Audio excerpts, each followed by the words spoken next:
You ask Tiger to solve. This deals with linear equations with one unknown. The final result is w equals -5. Let's solve it step by step. Simplify the expression. Expand the parentheses. Multiply the coefficients. Simplify the arithmetic. Group like terms. Combine like terms. Group all constants on the right side of the equation. Add 15 to both sides. Simplify the arithmetic.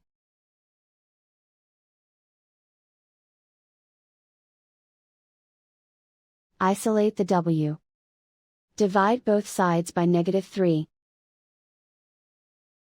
Cancel out the negatives. Simplify the fraction. Move the negative sign from the denominator to the numerator. Find the greatest common factor of the numerator and denominator. Factor out and cancel the greatest common factor. And so the final result is w equals -5.